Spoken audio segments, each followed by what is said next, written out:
Vous voulez tout contrôler. Et au fond, tu sais que ça te détruit. Ce n'est pas une faiblesse. Ce n'est pas faux. Il s'agit d'une vieille blessure qui tente de se protéger d'une manière qui fonctionnait autrefois, mais qui vous coûte désormais très cher. Restez jusqu'à la fin de cette vidéo, parce que ce que vous comprendrez de vous-même ici changera la façon dont vous voyez chaque décision, chaque relation, chaque moment où vous ressentez cette tension dans votre poitrine lorsque les choses sortent du scénario que vous avez dessiné dans votre tête. Et si vous ne savez toujours pas si cela vous concerne, soyez attentifs pendant les 2 prochaines minutes. Vous le saurez. Il existe un type de personne qui planifie tout. Cela anticipe chaque variable. Lorsque quelque chose devient incontrôlable, vous ressentez une anxiété que les autres personnes autour de vous ne peuvent pas comprendre. Une personne considérée comme forte, stratégique, intelligente, mais qui porte en elle un poids qu'elle ne peut expliquer à personne. Un poids qui apparaît lorsque quelqu'un change de plan à la dernière minute. Quand une conversation ne va pas là où elle devrait. Quand la vie décide d'être imprévisible. Ce type de personne ne veut pas contrôler par arrogance. Elle veut contrôler parce que dans le passé, à un moment donné dont elle ne s'en souvient peut-être même pas clairement, le monde était complètement imprévisible. Et ça faisait très mal. Aujourd'hui, je vais parler de Lelouch 6 Britannia. Un personnage d'anime qui est probablement l'une des représentations psychologiques les plus précises d'un esprit blessé essayant de survivre grâce à un contrôle absolu. Mais ne vous y trompez pas, cette vidéo ne concerne pas l'anime. Il s'agit de vous. Il s'agit du modèle qui existe en vous et que vous y reconnaissez, même si vous n'avez jamais regardé Code Geass de votre vie. Parce que Lelouch n'est pas une fiction pour beaucoup de gens. C'est un miroir. Et les miroirs peuvent être inconfortables. Alors avant de continuer, faites-moi une faveur. Si vous avez déjà rencontré quelqu'un qui a besoin de tout contrôler, qui planifie chaque détail, qui est visiblement contrarié lorsque quelque chose se passe comme prévu, écrivez dans les commentaires « Je connais ce schéma ». Vous n'avez pas besoin d'expliquer quoi que ce soit. Écrivez simplement ceci, parce qu'à travers cette vidéo, vous comprendrez pourquoi cette personne agit ainsi, et peut-être, juste peut-être, vous vous demanderez si cette personne est aussi vous. Commençons. Lelouch Lampe Rouge, un faux nom qu'il utilise pour cacher qui il est réellement, est un prince banni de l'Empire Britannia. Fils d'un empereur qu'il a jeté, lui et sa mère, comme des pièces d'échecs inutiles. La mère a été assassinée. La sœur est restée aveugle et a souffert des séquelles d'une attaque. Et Lelouch, moins de 10 ans, fut envoyé au Japon comme otage politique, pratiquement abandonné. Pour un adulte, ce serait dévastateur. Pour un enfant, c'est un effondrement complet de tout ce qui est sûr, prévisible et stable. Et c'est ici que commence le modèle. Lorsqu'un enfant subit une atteinte à sa sécurité d'une telle ampleur, lorsqu'un monde qui devrait être stable s'effondre tout simplement sans avertissement, sa psychologie doit trouver un moyen de survivre. Le cerveau de l'enfant ne dispose pas des outils d'un adulte. Vous ne pouvez pas traiter, contextualiser et métaboliser le traumatisme de la même manière. Alors il fait ce qu'il peut. Il construit un mécanisme.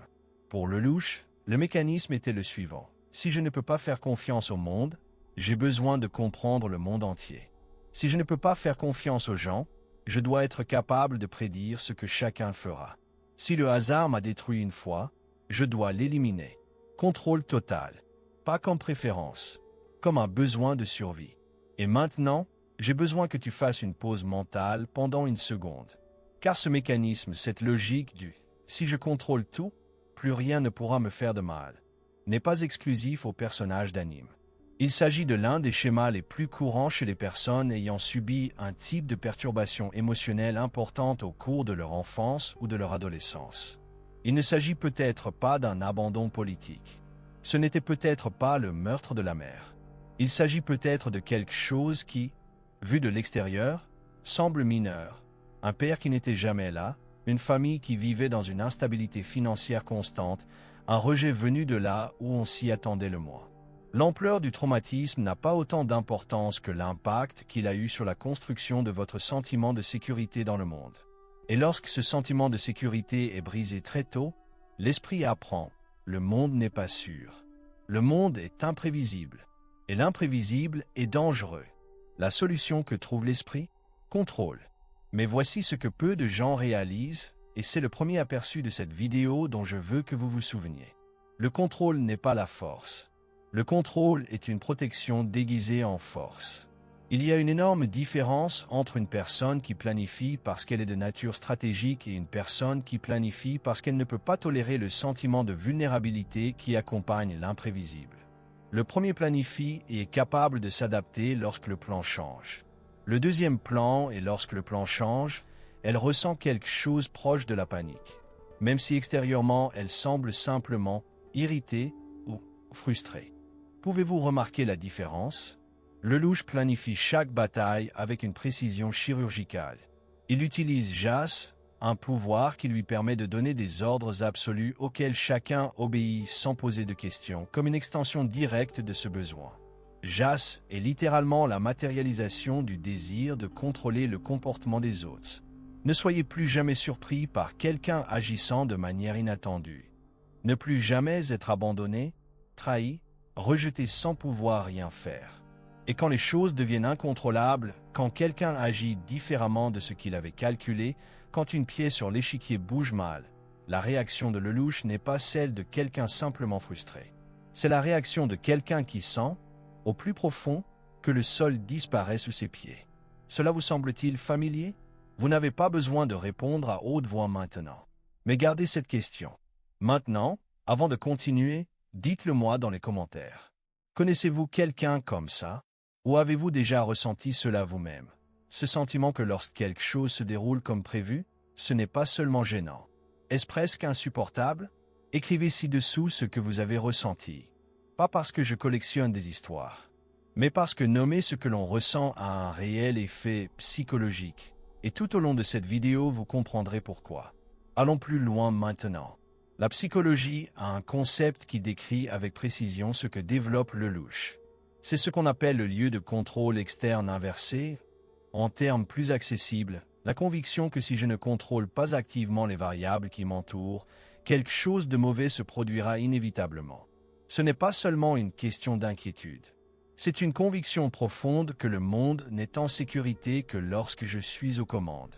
Julian Roté, un psychologue américain qui a développé la théorie du lieu de contrôle dans les années 1950, a identifié que les personnes ayant un lieu de contrôle externe croient que les événements de la vie sont déterminés par des forces indépendantes de leur volonté, la chance, le destin, les autres. Mais il existe un sous-type qui est particulièrement pertinent pour le modèle de Lelouch et pour le modèle que de nombreuses personnes développent après un traumatisme relationnel. La personne qui a développé un locus de contrôle interne surdéveloppé en réponse au traumatisme. Cette personne ne croit pas à la chance. Il ne croit pas au destin.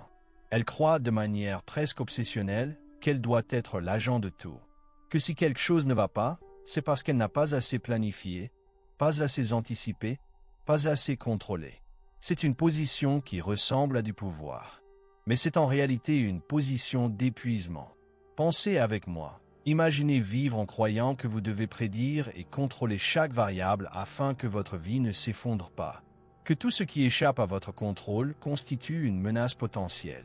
Que faire totalement confiance à quelqu'un est un risque inacceptable parce que vous avez vu ce qui se passe lorsque vous faites confiance et que la personne vous déçoit. Ce n'est pas la force. C'est une sorte de prison sophistiquée que l'esprit se construit. Et Lelouch vit dans cette prison. Avec élégance, avec brio, avec un masque si bien construit que presque personne autour ne peut voir l'enfant effrayé sous le génie stratège. Presque personne. Parce qu'il y a un personnage, CC, qui le voit. Que sais-tu? Et qui, curieusement, est l'une des seules personnes avec qui Lelouch baisse la garde. Ce n'est pas un hasard. CC est immortel. Cela ne peut pas être contrôlé. On ne peut pas le perdre de la même manière. Elle représente une variable que Lelouch ne peut pas manipuler, et paradoxalement, elle est donc plus en sécurité pour lui que quiconque qu'il pourrait perdre.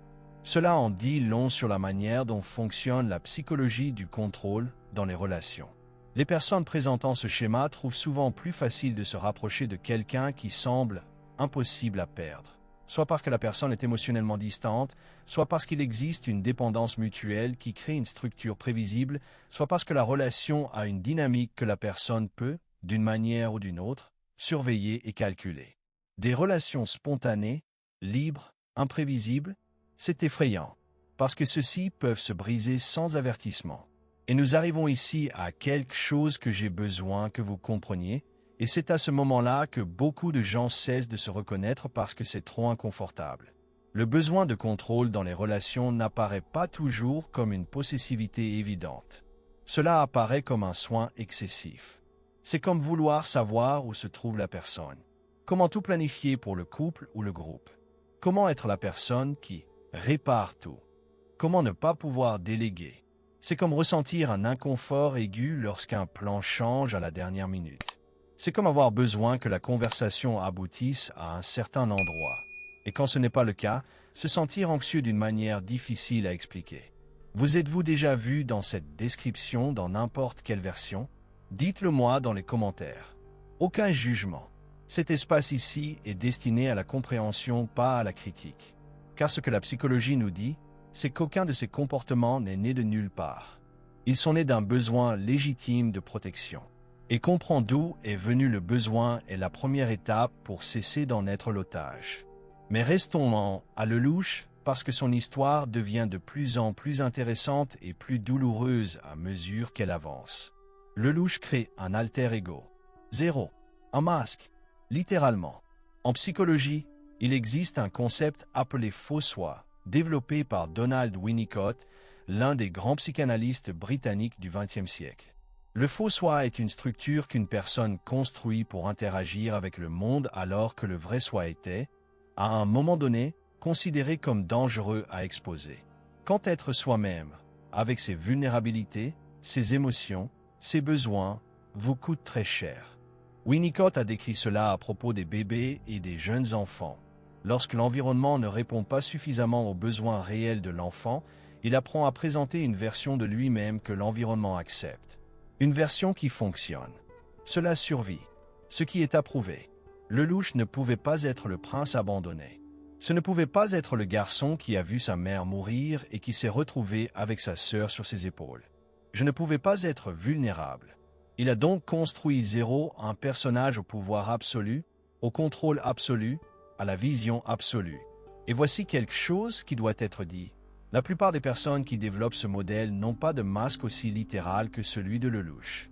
Leur masque est plus subtil. C'est la personne qui semble toujours bien se porter. Cela a toujours une réponse. Qui ne pleure devant personne. Quel est le fort du groupe? Que lorsque quelque chose la blesse, elle le traite seule, parce qu'exposer sa vulnérabilité semble dangereux d'une manière difficile à exprimer. Ce masque est très cher, parce que maintenir le faux soi en l'air nécessite une énergie constante. C'est comme maintenir une performance chaque jour. Et à un moment donné, la distance entre qui vous êtes réellement et qui vous présentez au monde commence à créer un vide qu'aucune réalisation ne peut combler. Lelouch conquiert les batailles, libère les nations, déplace tout le plateau mondial. Et pourtant, parfois, on a l'impression qu'il est absolument vide. Il semble que rien de ce qu'il construit n'est suffisant pour remplir quelque chose qu'il ne peut même pas nommer correctement. Connaissez-vous ce sentiment? Celui selon lequel, même lorsque les choses vont bien, extérieurement, il y a quelque chose à l'intérieur qui ne semble pas complet, qu'aucun accomplissement ne semble suffisant pour longtemps? Gardez cette question. La réponse viendra plus tard, et elle aura un sens qui pourrait vous surprendre. Parce que maintenant je dois parler du côté le plus sombre de ce schéma. Que se passe-t-il lorsque le contrôle, au lieu de protéger, commence à isoler? Lelouch utilise les gens, non pas à cause du mal essentiel, mais parce que dans la logique du contrôle total, les gens qui les entourent deviennent inévitablement des morceaux. Vous calculez ce que chacun va faire, vous le positionnez en fonction de ce que vous devez réaliser, vous utilisez ces motivations comme levier. Et ceci, cette vision stratégique des relations humaines, est quelque chose que les personnes ayant ce modèle développent avec un naturel qui les effraie lorsqu'elles s'en rendent compte. Ce n'est pas que ces gens ne se soucient pas des autres. Ils s'en soucient souvent profondément. Mais la couche de contrôle et de stratégie est tellement intériorisée qu'il est difficile de simplement être avec quelqu'un sans calculer, sans anticiper, sans se demander « que va faire cette personne? Où est-ce que ça va? Puis-je faire confiance ou est-ce que je m'expose trop ?» La véritable intimité est celle qui nécessite d'abandonner le contrôle, d'être vu, surprise, vulnérable, devient le plus grand défi. Parce qu'une véritable intimité exige exactement le contraire de ce que le traumatisme a enseigné comme étant sans danger.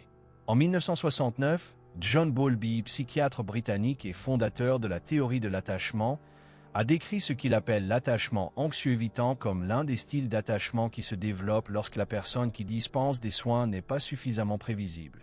L'enfant apprend qu'il ne peut pas dépendre complètement, alors il apprend à ne pas dépendre. Vous apprenez à être autonome d'une manière qui semble être une force mais qui est, au fond, une stratégie de protection. Lelouch a ce modèle gravé dans chaque interaction. Il ne demande pas d'aide. Il orchestre les situations pour que l'aide apparaisse sans qu'il ait à la demander. Il n'admet pas sa vulnérabilité. Il transforme la vulnérabilité en matériau stratégique. Il utilise ce qu'il ressent pour calculer, planifier, bouger.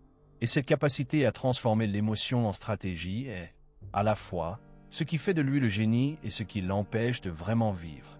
Parce que vivre au sens plein nécessite de ressentir sans convertir immédiatement ce que l'on ressent en une action de contrôle.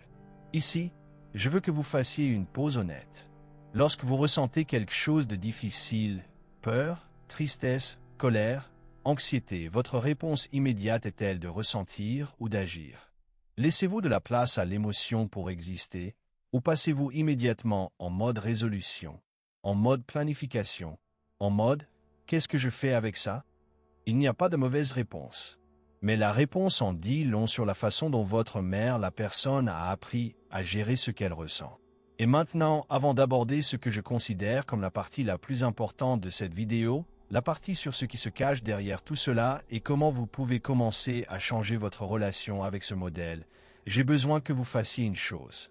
Si cette vidéo atteint quelque part en vous, si vous vous reconnaissez dans cette description d'une manière ou d'une autre, si vous connaissez quelqu'un qui vit ce modèle, pensez à vous abonner à la chaîne maintenant.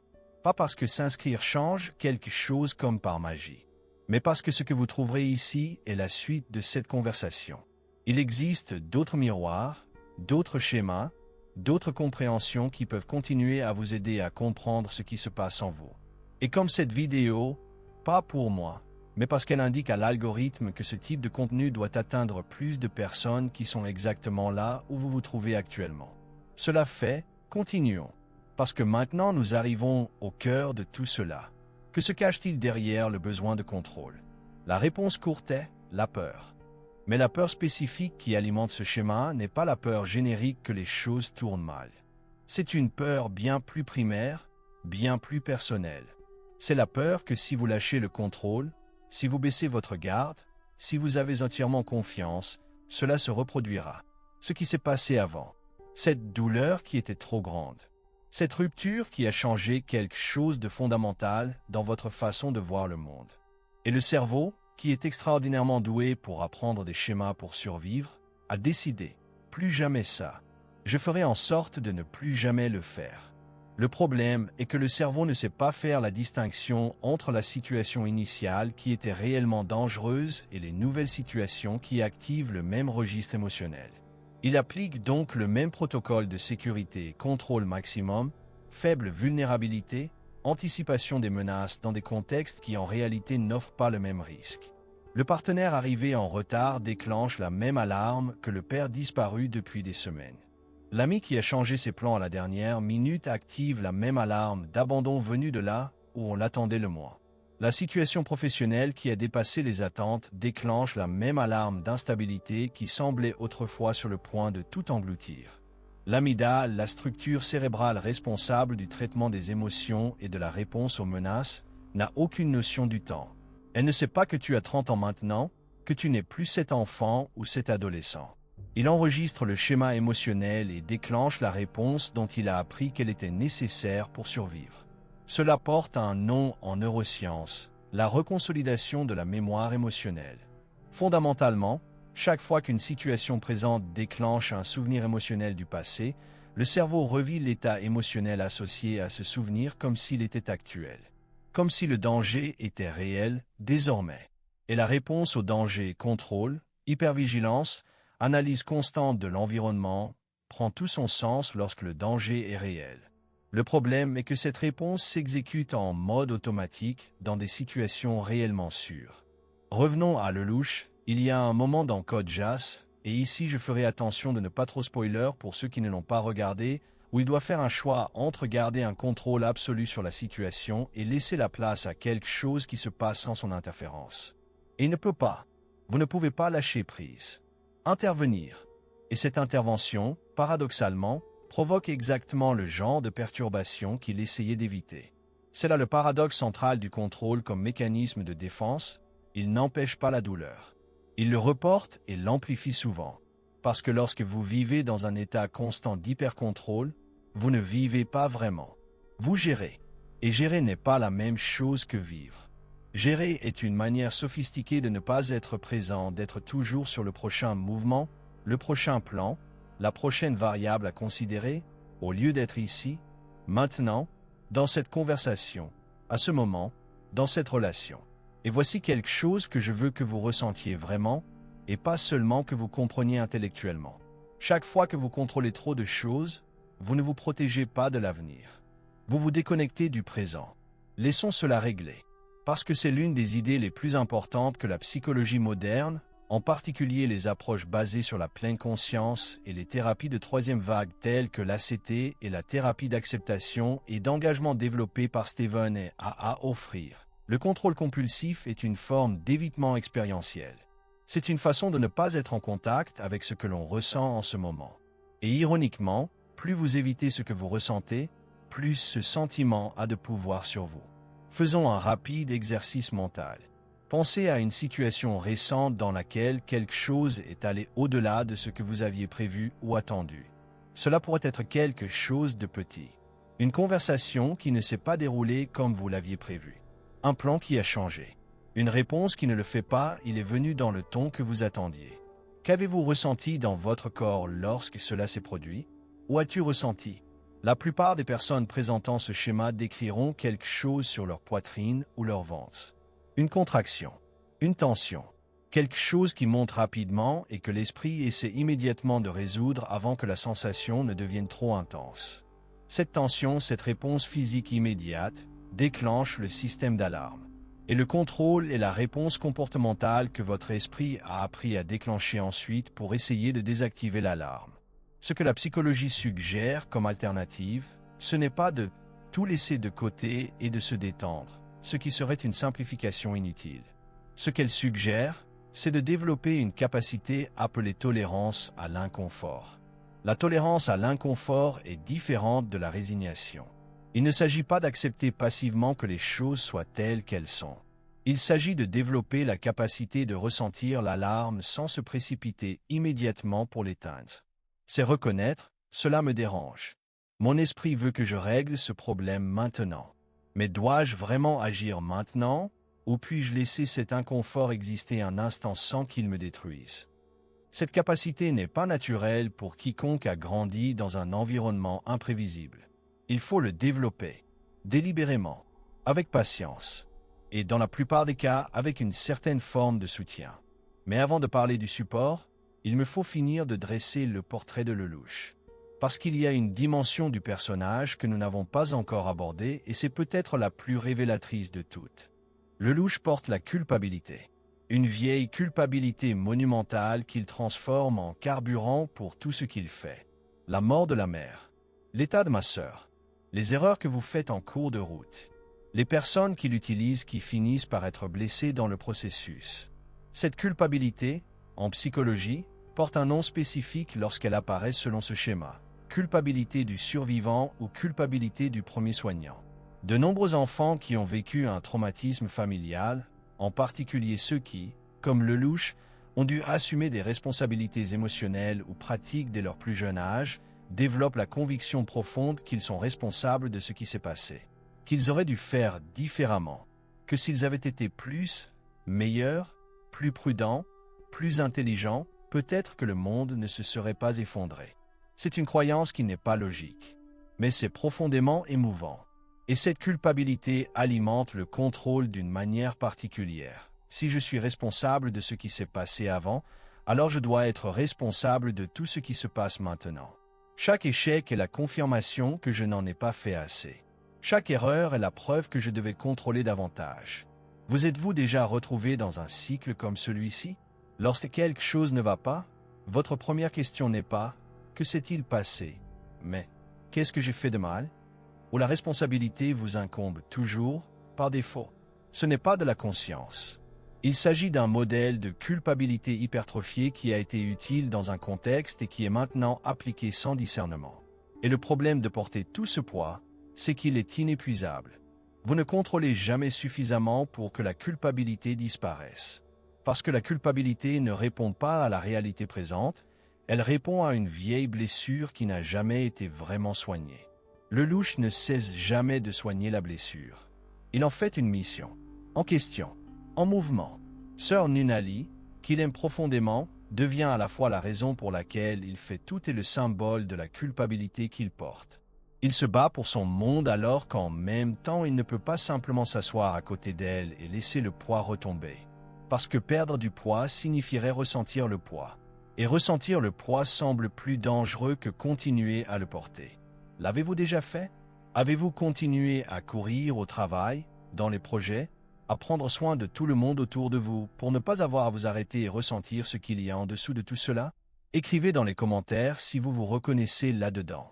Pas parce que j'ai besoin de savoir, mais parce que nommer ce modèle, le reconnaître à haute voix, même s'il est dans une zone de commentaires, a un véritable effet thérapeutique. La psychologie appelle cela le traitement verbal de l'expérience émotionnelle. Lorsque vous mettez des mots sur ce qui est en vous, le cortex préfrontal commence à s'engager dans ce qui n'était auparavant qu'une réponse émotionnelle brute. Et ça change quelque chose. Petit, mais réel. Maintenant, et c'est le moment que je considère comme le tournant central de cette vidéo, parlons de ce qu'il y a de l'autre côté. Que se passe-t-il lorsque le contrôle cesse d'être le protagoniste? Le louche a un arc. Et tous ceux qui ont regardé Code Geass savent que sa fin est à la fois tragique et profondément significative. Sans spoiler pour ceux qui ne l'ont pas regardé, ce que je peux dire, c'est que l'arc de Lelouch suit la logique que la psychologie décrit comme nécessaire pour ceux qui portent ce modèle. À un moment donné, le contrôle doit céder non pas parce qu'il a été vaincu, mais parce que la personne choisit consciemment de lâcher quelque chose qui ne lui appartenait pas. Ce n'est pas une faiblesse. C'est le contraire. C'est le moment où la personne se rend compte que le contrôle n'a jamais été exercé sur les autres. Il s'agissait toujours d'elle-même. À propos de l'enfant effrayé qui avait besoin d'un monde prévisible pour se sentir en sécurité. Et maintenant, en tant qu'adulte, avec des ressources qu'elle n'avait pas auparavant, elle peut donner à cet enfant quelque chose de différent. Non pas le contrôle, mais la présence. Pas de prévisibilité forcée, mais une confiance progressivement établie. Ce processus a un nom en psychologie, la reparentalisation. C'est le processus qui peut se produire grâce à une thérapie, des relations sûres, des pratiques de pleine conscience consistant à offrir au moi intérieur blessé ce dont il avait besoin et ce dont il n'a pas reçu. Non pas parce que vous pouvez changer le passé, mais parce que vous pouvez changer la façon dont le passé fonctionne encore dans le présent. Et voici le dernier aperçu que je veux vous laisser, et je veux que vous gardiez vraiment cette pensée en tête. Le contrôle que vous exercez sur le monde qui vous entoure est proportionnel à l'inconfort que vous ressentez avec le monde intérieur. Plus vous ne pouvez pas tolérer l'incertitude de vos propres sentiments, plus vous tenterez de contrôler ce qui se passe à l'extérieur. Parce que l'externe est plus facile à manipuler que l'interne.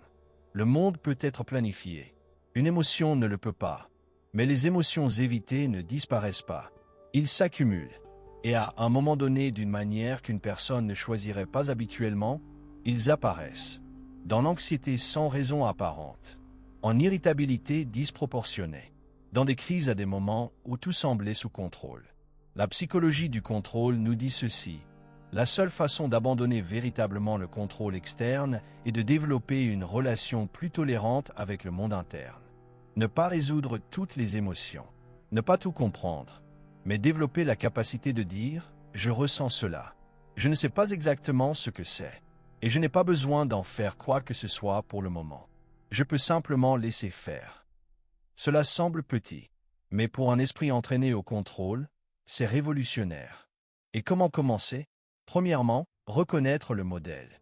C'est ce que cette vidéo essaie de faire. Ne pas vous mettre dans une boîte, mais vous offrir un miroir dans lequel vous pouvez voir quelque chose que vous avez peut-être déjà ressenti, mais que vous n'aviez pas encore les mots pour nommer. Deuxièmement, avec curiosité plutôt qu'avec jugement. Chaque fois que vous remarquez qu'un besoin de contrôle apparaît, au lieu de vous critiquer, demandez-vous « Qu'est-ce que j'essaie de protéger en ce moment? Qu'est-ce qui est activé ?» Vous n'avez pas besoin d'avoir la réponse tout de suite. La question fait déjà bouger quelque chose. Troisièmement, et c'est l'étape que la plupart des gens sautent parce qu'elle semble la plus difficile, le soutien. Qu'il s'agisse d'une thérapie, d'un groupe de personnes qui comprennent ce schéma, ou d'une pratique contemplative cohérente. Le modèle s'est construit dans la relation, généralement dans des relations qui ont échoué d'une manière ou d'une autre, et c'est dans la relation qu'il se transforme le plus efficacement. Pas seul, parce que tenter de résoudre seul le besoin de contrôle a paradoxalement une autre expression du modèle. Pensez-y. Le louche, et ici je vais être un peu plus direct sur ce que représente son arc, commence à changer non pas lorsqu'il trouve une meilleure stratégie, mais lorsqu'il commence à se laisser voir. Quand, dans quelques instants, il cesse d'être zéro et devient le louche. Quand vous laissez quelqu'un voir non pas le masque, mais ce qui se cache en dessous. Ces moments sont rares tout au long de l'anime. Ils sont fragiles, ils sont mal à l'aise. Mais ce sont les moments où le personnage semble le plus humain. Et ce sont précisément ces moments qui résonnent le plus profondément chez ceux qui les regardent. Parce que nous reconnaissons la vulnérabilité. Même si notre première réaction est un inconfort, surtout si nous avons ce schéma, une partie de nous reconnaît que voir quelqu'un baisser sa garde est l'un des actes les plus courageux qui soient. Et peut-être êtes-vous ici, en train de regarder cette vidéo, même maintenant, parce qu'une partie de vous cherche également la permission. Pour ne pas disparaître. Ne pas tout laisser tomber et prétendre que le contrôle n'existe pas. Mais commencez petit à petit, selon vos conditions, à avoir un rapport différent avec le besoin de tout contrôler. Une relation dans laquelle vous planifiez toujours, pensez toujours, utilisez toujours l'intelligence que vous avez développée parce que cette intelligence est réelle et a de la valeur. Mais là où la planification vient d'un choix et non d'une contrainte, où le contrôle est un outil et non une nécessité de survie. Ce changement est possible. La psychologie documente cela dans des études, dans des cas cliniques, dans des trajectoires réelles de personnes qui portaient ce modèle et qui, avec le travail et le temps, ont développé une relation plus légère avec le monde. Pas parfait, non sans rechute, pas du jour au lendemain, mais possible. Et je veux être franc avec vous sur une chose avant de terminer cette vidéo. Si vous vous êtes reconnu dans ce scénario, si vous êtes reparti d'ici avec le sentiment que quelqu'un a enfin décrit quelque chose que vous vivez mais que vous n'avez jamais su nommer, ce n'est pas un hasard. Ce modèle est plus courant que vous ne le pensez. Les recherches sur le style d'attachement et la régulation émotionnelle suggèrent qu'une proportion importante de la population développe l'expérience d'une certaine forme d'hypercontrôle en réponse à des expériences d'imprévisibilité ou de perturbations émotionnelles précoces. Vous n'êtes pas seul dans ce cas, et ce n'est pas vous le problème. La valeur par défaut est la valeur par défaut. Vous êtes la personne en dessous des normes. Cette distinction est importante, parce que lorsque vous vous confondez avec le modèle, lorsque vous croyez que « je contrôle », comme s'il s'agissait d'une identité fixe et immuable, vous fermez la porte au changement. Mais lorsque vous réalisez que vous avez développé un modèle de contrôle en réponse à une expérience spécifique, et que les modèles appris peuvent être transformés, la porte commence à s'ouvrir. Avant de terminer, et je veux que vous preniez vraiment cela, je vous demande une chose. Dans les commentaires de cette vidéo, j'aimerais que vous répondiez à cette question. Qu'est-ce que vous contrôlez aujourd'hui et dont vous aimeriez pouvoir lâcher prise? Il n'est pas nécessaire que ce soit grand. Cela pourrait être quelque chose de petit. Une habitude, une conversation que vous essayez toujours de guider là où vous le souhaitez.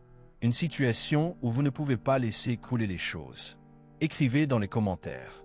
Non car je vais le lire et résoudre votre problème avec une phrase magique, mais parce que cet acte de nommer, de le prendre en soi et de le mettre en mots est déjà une étape. Et parce que lire ce que les autres écrivent peut vous montrer que vous n'êtes pas le seul.